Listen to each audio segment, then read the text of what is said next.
Hello and welcome to this week's episode of Stories with Oluchi. If you're a returning viewer, welcome back and please hit the like button to continue to support me. If you're new to my channel, please hit the like button and the subscribe button so that you can get updates from me. You can also visit my channel for other videos like this. And as always, viewer discretion is advised.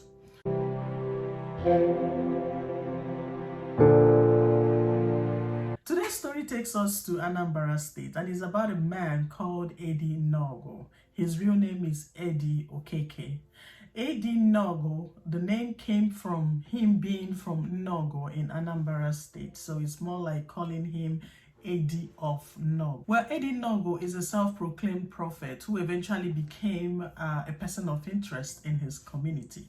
But we'll get to that soon. So back in the 80s, Eddy was writing letters back and forth to this organization, an Indian organization called the Indian Secret Agent.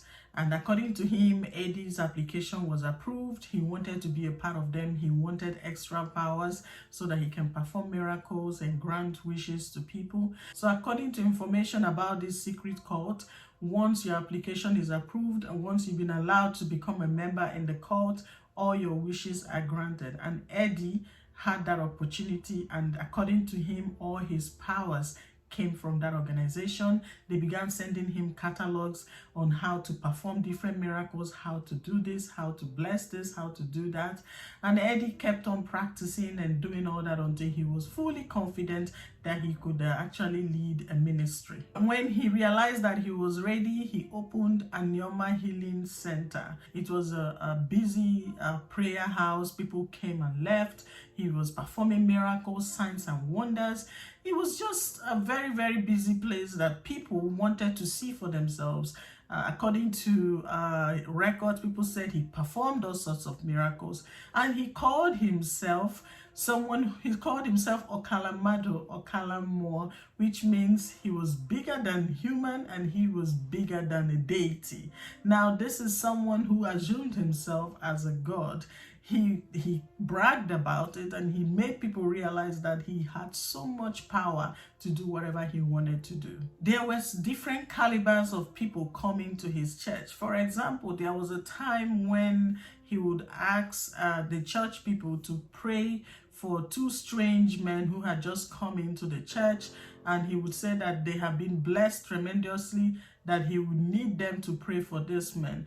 And it turned out that some of them were armed robbers, some of them were drug dealers who had just returned from a trip, and they would come to pay homage to Eddy Nawgu. Ever since he set up his ministry, strange things have been happening in the community. Children were going missing, pregnant women were going missing, and you can imagine such incident happening all at once, and fingers were pointing in the church that there was something diabolical going on in there. And you could imagine the kind of cars coming and going. These were men, politicians, really important people going and coming out of that place. Eventually, he became a person of interest in the whole of Anambra State, and he began to attract the attention of the Bakassi boys. They started watching him. They started trying to figure out what his ministry was about. And of course, people have been complaining that, you know, there's a lot of disappearances in the community. People go missing and no one knows what's happening. And there were politicians who also needed this power to win election.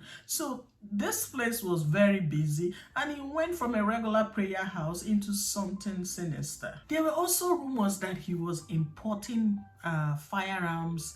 Armed robbers would come and borrow guns from his place and go rob a bank, go rob business areas, and they will come pay homage to him. So you're looking at a very big crime syndicate. He was basically just using the church as a front, but deep down he was running a lot of illegal activity in there. And at a point, Eddy Nawgu started calling himself Alusine Joka, meaning a deity that goes to church. You can imagine what that means. He was sending a message. He was telling people that he had incorporated black magic, which he got from an Indian organization, to modern religion, modern Christianity. So you can imagine a combination of that. But people really didn't see what people thought that, I mean, this was a great man. People didn't read meaning to the names he called himself or how he bragged. People just thought that he was a miracle worker. He was a great man that anyone would be proud to know. Now, aside that, Eddie was a family man. He got married to a lady called Joyce Okeke, and they had 8 children.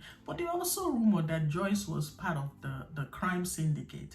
They were saying that Joyce was, selling those children that were going missing. Children would go to church, go to their ministry, and they would vanish, and Joyce would either sell them to those who are looking for children, those who want to adopt children. Then there was more that he was doing. People accused Eddie of killing judges and making cases go away. They said that people who had court cases would visit him, and he would give them a talisman that when they appear in court, the case might be struck out for no reason, or the judge might die, or the judge might die days later, or they could lose their mind and would not know what's going on. These were all the things that were happening in this ministry, and people were, word of mouth recommendation. People were coming. We're talking about people all the way in the military, people from all over the world. They were coming to see Eddie. Now, I mentioned how the Bakassi boys have been watching him. Now, the story was that they tried to get him 41 times. Each time they paid him a visit, he would vanish. No one would know where he went to. Even if they knew that he was available, that he was right in the room, by the time Bakassi boys show up, he would vanish. Now, this could be rumors, but 41 times they tried to get him. Now, the Bakassi boys was a vigilante group that paraded themselves as justice servers. They would, they wanted to eradicate crime in the community. They went after bad people. They went after suspicious people who were doing all sorts of evil.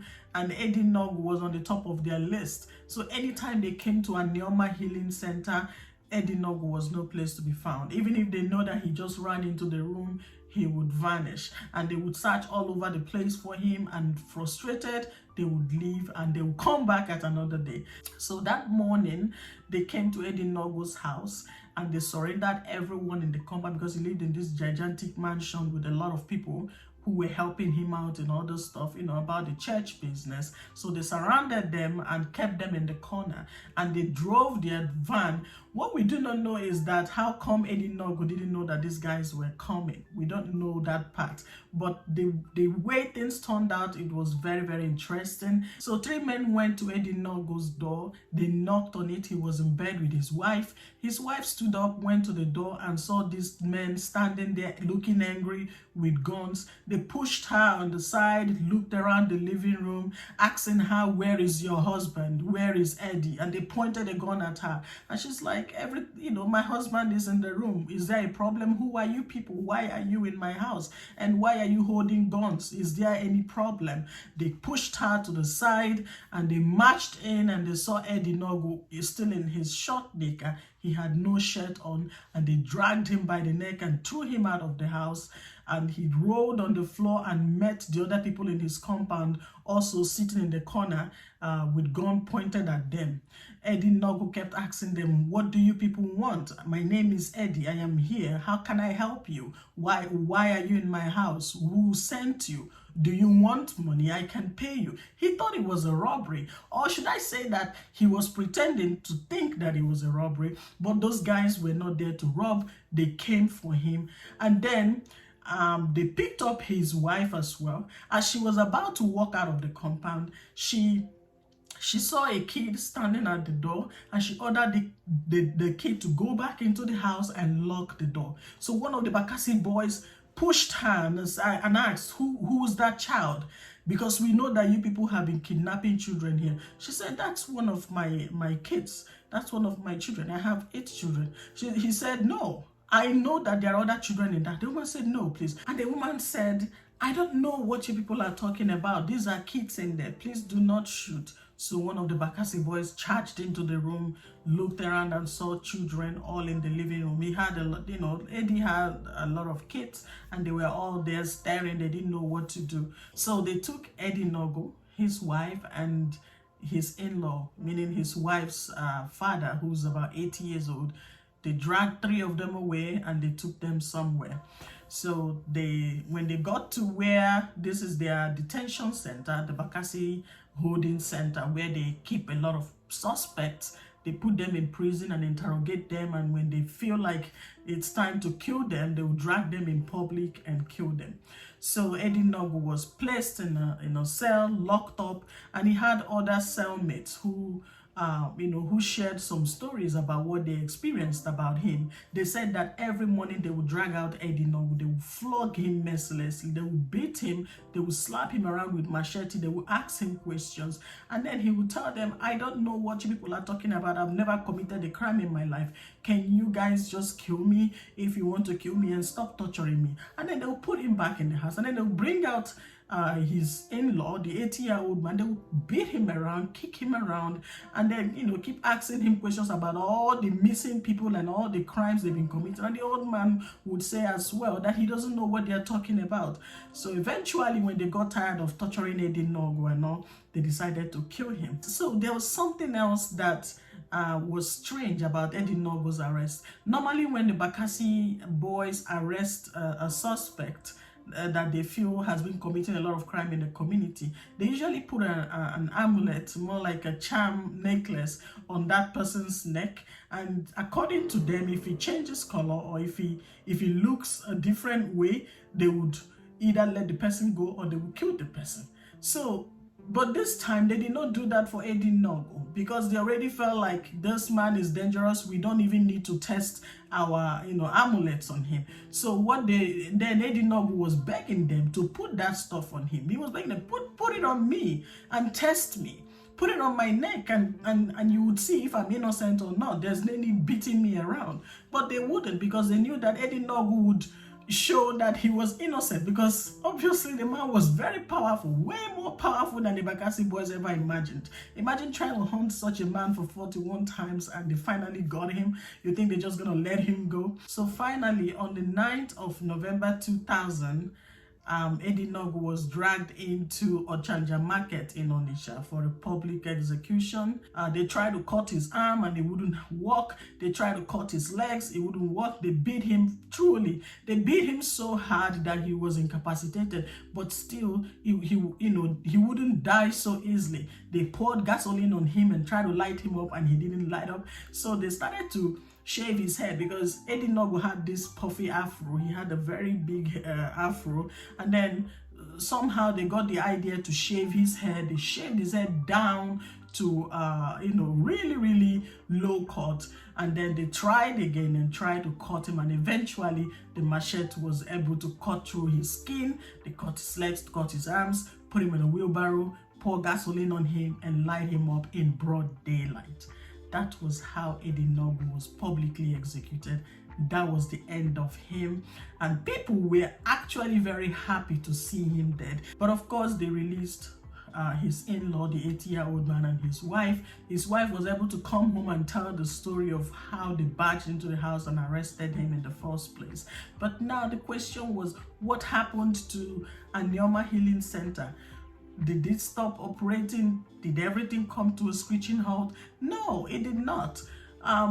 People said that the ministry still continued the operation even after Eddy Nawgu was dead. People still said that there were, miracles, signs and wonders still going on there, but no one knew who exactly was performing those miracles. But that was the story, and that's what happened to legendary Eddy Nawgu. What do you think about the story? What do you know about Eddy Nawgu? Drop your comments below and we'll talk about it in my next video. And please don't forget to like and subscribe this video. Share it with your friends so that they can enjoy the story. Don't keep it all to yourself. Thank you so much for watching, and have yourself a good day.